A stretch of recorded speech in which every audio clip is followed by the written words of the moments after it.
Hello बच्चों, आप सभी का हमारे यूट्यूब चैनल आरती एजुकेशन क्लासेस में स्वागत है। आज के वीडियो में हम आपके लिए लेकर आए हैं 8th ग्रेड अभ्यास पुस्तिका कक्षा 8 विषय विज्ञान। तो आइए बच्चों, हम देखते हैं कक्षा 8 विषय विज्ञान की अनुक्रमणिका। देखिए बच्चों, यहाँ पर सबसे पहले अनुक्रमणिका दी हुई है, पाठ का क्रमांक, पाठ का नाम और पृष्ठ क्रमांक।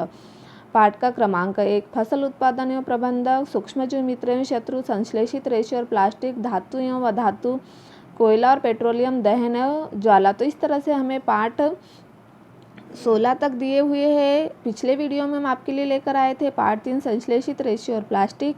आज के वीडियो में हम आपके लिए लेकर आए हैं धातु एवं अधातु। आने वाले वीडियो में हम आपके लिए लेकर आएंगे कोयला और पेट्रोलियम। तो इस तरह से आइए बच्चों, हम देखते हैं पार्ट 4 धातु एवं अधातु के प्रश्न उत्तर।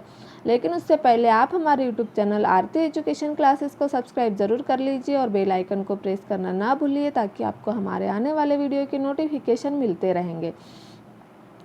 देखिए बच्चों, यहाँ पर दिया हुआ है पार्ट 4 धातु एवं अधातु। अति लघुत्तरीय प्रश्न, आघातवर्धनीयता को समझाइए। इस प्रश्न का उत्तर हमें मिलेगा हमारी जो पाठ्य पुस्तक है उसके पृष्ठ क्रमांक 45 पर। वर्तनीयता को समझाइए। तो देखिए, आघातवर्धनीयता क्या है? धातुओं का वह गुण जिसके कारण उन्हें पीटकर सीट या पतली चादरों में परिवर्तित किया जाता है, आघातवर्धनीयता कहलाता है। यह धातुओं का अभिलक्षणिक गुण है। देखिए, आपने देखा होगा कभी एल्यूमिनियम की, लोहे की कील और एल्यूमिनियम के तारों को पीटने पर उनका आकार परिवर्तित हो जाता है। यदि उन्हें अधिक शक्ति से पीटा जाए तो उन्हें सीट में परिवर्तित किया जा सकता है। इस तरह से जो धातुओं का वह गुण जिसके कारण उन्हें पीटकर सीट या पतली चादरों में परिवर्तित किया जाता उसे आघातवर्धनीयता कहलाता है। यह धातुओं के अभिलाक्षणिक गुण है। जैसा कि आपने कभी देखा होगा, कोयले और पेंसिल लेड जैसे पदार्थ यह गुण प्रदर्शित नहीं करते, लेकिन यह गुण किसके अंदर है? कील, लोहे की कील, एल्यूमिनियम, इनके अंदर यह गुण है। तो इस तरह से हमने आघातवर्धनीयता को समझाया है। आप इसे अपनी 8th ग्रेड अभ्यास पुस्तिका में नोट कर लीजिए। आइए बच्चों, अगला प्रश्न देखते हैं। प्रश्न क्रमांक 2, निम्नलिखित पदार्थों में से विद्युत के सुचालक एवं कुचालक पदार्थ छाट कर लिखिए। जो हमें प्रश्न दिया हुआ है प्रश्न नंबर 2, इसमें से हमें विद्युत के सुचालक एवं कुचालक पदार्थ को छाट कर लिखना है। लोहे की कील, गंधक, कोयला, तांबे का तार, प्लास्टिक, लकड़ी का खिलौना, एल्यूमिनियम का तार। इस प्रश्न का उत्तर मिलेगा हमें विज्ञान के पाठ्य पुस्तक के पृष्ठ क्रमांक 45 पर। देखिए, यहाँ विद्युत के सुचालक क्या है? लोहे की कील। सुचालक एवं कुचालक को हमें छाट कर लिखना है। यहाँ दिया हुआ है लोहे की कील, गंधक, कोयला, तांबे का तार, प्लास्टिक, लकड़ी का खिलौना, एल्यूमिनियम की तार। तो यह क्या है? विद्युत के सुचालक लोहे की कील, तांबे का तार और एल्यूमिनियम की तार, ये क्या हुआ? विद्युत के सुचालक।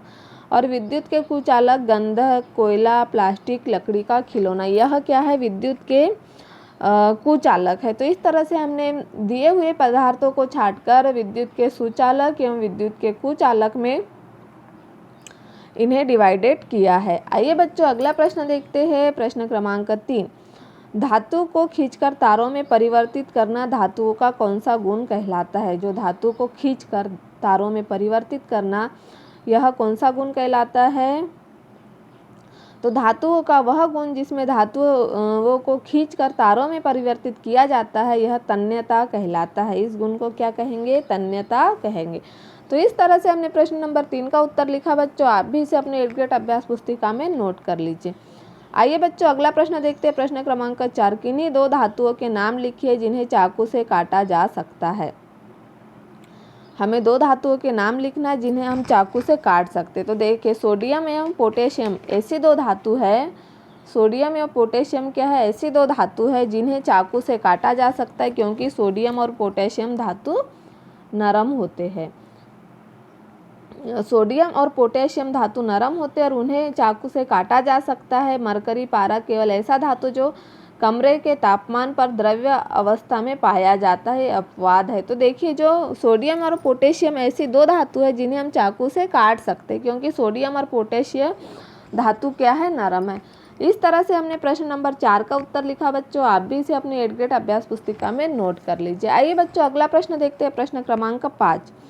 धातु या अधातु अम्लों से किस प्रकार अभिक्रिया करते हैं, स्पष्ट कीजिए। तो धातु है और अधातु है, यह अम्लों से किस प्रकार क्रिया करते हैं, इस प्रश्न का उत्तर हमें मिलेगा विज्ञान के पाठ्य पुस्तक के पृष्ठ क्रमांक 49 पर। तो देखिए बच्चों, अधातु सामान्यतः अम्लों से अभिक्रिया नहीं करते। अधातु क्या है, सामान्यतः अम्लों से अभिक्रिया करते हैं क्या, नहीं करते, परंतु धातु अम्लों से अभिक्रिया करते हैं और हाइड्रोजन गैस उत्पन्न करते, जो क्या है, पॉप ध्वनि के साथ जलती है।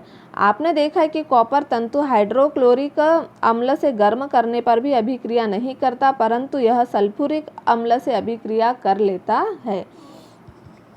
देखिए, क्या धातु और अधातु अम्लों से भिन्न प्रकार से अभिक्रिया करते हैं। परख नलियों के मुंह के पास जलती हुई माचिस की तीली लाने पर कुछ में पॉप जैसी ध्वनि उत्पन्न होती है।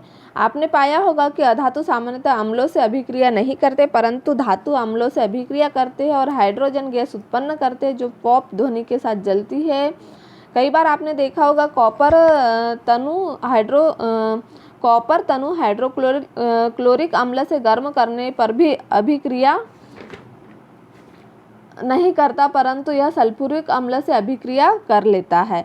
तो इस तरह से धातु एवं अधातु अम्लों से किस प्रकार अभिक्रिया करते हैं, इस प्रश्न का उत्तर हमने यहाँ पर लिख दिया है। आप भी इसे अपनी 8th ग्रेड अभ्यास पुस्तिका में नोट कर लीजिए। आइए बच्चों अगला प्रश्न देखते हैं, प्रश्न क्रमांक 6। सोडियम धातु को मिट्टी के तेल में संचित कर क्यों रखा जाता है। जो सोडियम धातु है उसे मिट्टी के तेल में संचित कर क्यों रखा जाता है। तो इस प्रश्न का उत्तर हमें मिलेगा हमारी विज्ञान की पाठ्य पुस्तक के पृष्ठ क्रमांक 48 पर। देखिए, सोडियम धातु को मिट्टी के तेल में संचित कर क्यों रखा जाता है, क्योंकि सोडियम धातु बहुत अभिक्रियाशील होता है। यह ऑक्सीजन और जल के साथ अत्यंत तीव्र अभिक्रिया करता है। अभिक्रिया में बहुत अधिक ऊष्मा उत्पन्न होती है, इसलिए धातु को मिट्टी के तेल में रखा जाता है। जैसे कि हम देख सकते हैं कि सोडियम धातु बहुत अभिक्रियाशील है और यह ऑक्सीजन और जल के साथ अत्यंत तीव्र अभिक्रिया करता है। अभिक्रिया में बहुत अधिक ऊष्मा उत्पन्न होती है, इसलिए यह मिट्टी के तेल में संचित रखा जाता है। आपने देखा होगा कि सोडियम जल के साथ तीव्र अभिक्रिया करता है, कुछ अन्य धातु ऐसा नहीं करते। उदाहरण के लिए आयरन जल से धीमी अभिक्रिया करता है। सामान्यतः अधातु जल से अभिक्रिया नहीं करते, यद्यपि वे वायु में बहुत सक्रिय हो सकते हैं। इस प्रकार के अधातुओं को जल में रखा जाता है, इसीलिए सोडियम धातु क्या है, सोडियम धातु बहुत अभिक्रियाशील होता है। यह ऑक्सीजन और जल के साथ अत्यंत तीव्र अभिक्रिया करता है। अभिक्रिया में बहुत अधिक ऊष्मा उत्पन्न होती है, इसीलिए धातु को मिट्टी के तेल में संचित रखा जाता है। इस तरह से हमने प्रश्न नंबर 6 का उत्तर लिखा बच्चों। आप भी इसे अपनी 8th ग्रेड अभ्यास पुस्तिका में नोट कर लीजिए। आइए बच्चों अगला प्रश्न देखते हैं, प्रश्न क्रमांक 7। धातु या अधातु में अंतर लिखें। विज्ञान के पाठ्य पुस्तक के पृष्ठ क्रमांक 46 पर इसका उत्तर मिलेगा। धातु या अधातु, देखिए धातु क्या है और अधातु क्या है, इस बारे में हमें लिखना है यहाँ पर। तो इस प्रश्न का उत्तर हमें मिलेगा पृष्ठ क्रमांक 46 पर। धातु क्या होती है, धातु कठोर होती है और अधातु कठोर नहीं होती। और धातु कठोर होती है, अधातु कठोर नहीं होती। और अगला प्रश्न है हमारा, उसमें अगला दिया हुआ है हमारा, धातु चमकदार होती है और अधातु क्या होती है, चमकदार नहीं होती। और धातुओं में क्या होती है, तन्यता होती है और यह अधातु क्या होती है, यह भंगुर होती है। और धातु अम्लों से क्रिया करती है और अधातु यह अम्लों से क्रिया नहीं करती। तो इस प्रकार से धातु और अधातु में अंतर हमने लिखा। धातु कठोर होती है, अधातु कठोर नहीं होती। धातु चमकदार होती है, अधातु चमकदार नहीं होती। धातु में तन्यता होती है, अधातु में यह भंगुर होती है। और धातु अम्लों से क्रिया करती है और अधातु यह अम्लों से क्रिया नहीं करती। तो इस तरह से हमने प्रश्न नंबर 7 का उत्तर लिखा बच्चों। आप भी इसे अपने 8th ग्रेड अभ्यास पुस्तिका में नोट कर लीजिए। आइए बच्चों अगला प्रश्न देखते हैं, प्रश्न नंबर 8। कॉपर धातु को नमी में रखने पर उस पर हरी परत जम जाती है। रासायनिक समीकरण द्वारा समझाइए। जो कॉपर धातु है इसे उस पर हरी परत जम जाती है। इसे नमी में यदि रखते हैं हम तो क्या होगा, हरी परत जम जाती है। इसे रासायनिक अभिक्रिया द्वारा समीकरण द्वारा हमें समझाना है। तो देखिए इस प्रश्न का उत्तर हमें मिलेगा प्रश्न क्रमांक 47 पर। जब कॉपर के बर्तन को लंबे समय तक नम वायु में खुला रखा जाता है तो उस पर एक हल्की परत जम जाती है। देखिए हमारे घर में भी कई तांबे के बर्तन होते हैं जिस पर हरी परत जम जाती है, जैसे तांबे की गुंडी, लोटा, पूजा की थाली जो तांबे की होती है, तो उसमें भी अगर हम उसे नमी वाली जगह रखते हैं और कई दिन तक के साफ नहीं करते तो उसमें हरी परत जम जाती है। यह हरा पदार्थ कॉपर हाइड्रोक्साइड एवं कॉपर कार्बोनेट का मिश्रण होता है। जो यह हरा पदार्थ कॉपर के बर्तनों पर धातु पर के समय हो जाता है, हरी परत के रूप में जो जम जाता है उसे क्या कहेंगे हम, कॉपर हाइड्रोक्साइड और कॉपर कार्बोनेट का मिश्रण होता है। तो देखिए इसका समीकरण 2Cu plus H2O plus CO2 plus O2 क्या है, 2Cu कॉपर है, H2O क्या है, जल है, CO2 कार्बन डाइऑक्साइड और O2 ऑक्सीजन, और फिर इसकी उपस्थिति में CuOH2 copper hydroxide plus CuCO3 copper carbonate. तो इस तरह से जो कॉपर धातु को नमी में रखने पर जो हरी परत जम जाती है उसकी रासायनिक समीकरण हमने यहाँ पर आपको लिख दिया है। आप भी इसे अपनी 8th ग्रेड अभ्यास पुस्तिका में नोट कर लीजिए। आइए बच्चों अगला प्रश्न देखते हैं, प्रश्न नंबर 2। धातुओं और अधातुओं की दैनिक जीवन में उपयोगिता समझाइए। जो धातु है और अधातु इसकी दैनिक जीवन में उपयोगिता को समझाना है। इस प्रश्न का उत्तर हमें मिलेगा हमारे विज्ञान के पाठ्य पुस्तक के प्रश्न क्रमांक 51 में। धातुओं का उपयोग और अधातुओं का उपयोग। तो देखिए धातुओं का उपयोग क्या है, धातुओं का उपयोग बर्तन बनाने में होता है और अधातुओं का उपयोग श्वसन हेतु ऑक्सीजन गैस बनाने में। धातुओं का उपयोग गहने आभूषण बनाने में होता है और अधातुओं का उपयोग उर्वरक बनाने में होता है। धातुओं का उपयोग तार बिजली उपकरण बनाने में होता है और अधातुओं का उपयोग जल शुद्धिकरण में होता है।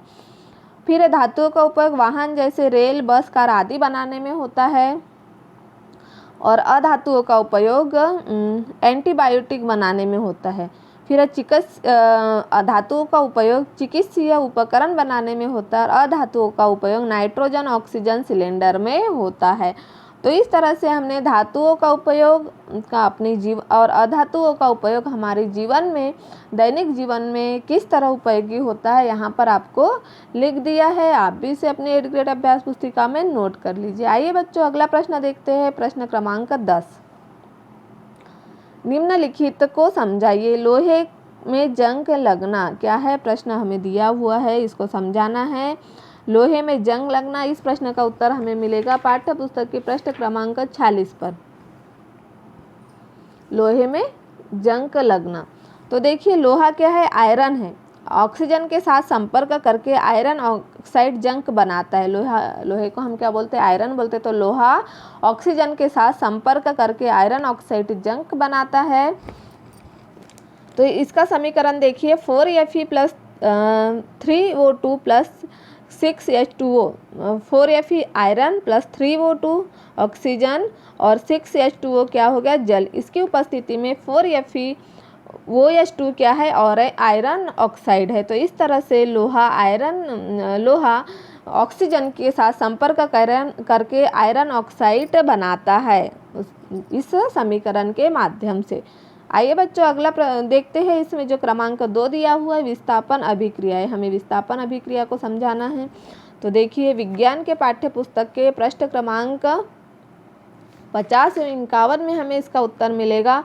जिंक धातु कॉपर धातु को विस्थापित कर, जिंक धातु क्या करती है, कॉपर धातु को विस्थापित कर नया जिंक सल्फेट बना रही है। इस प्रकार की अभिक्रिया विस्थापन अभिक्रिया कहलाती है। जो जिंक धातु है कॉपर धातु को विस्थापित कर नया पदार्थ जिंक सल्फेट बना रही है, इस प्रकार की अभिक्रिया को विस्थापन अभिक्रिया कहते हैं। देखिए यहाँ समीकरण दिया हुआ है।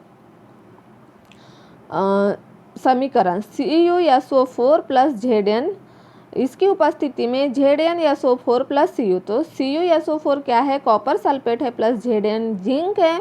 इसकी उपस्थिति में ZnSO4 क्या हो गया, जिंक सल्फेट, प्लस Cu क्या हो गया, कॉपर हो गया। तो इस तरह से विस्थापन अभिक्रिया का समीकरण है।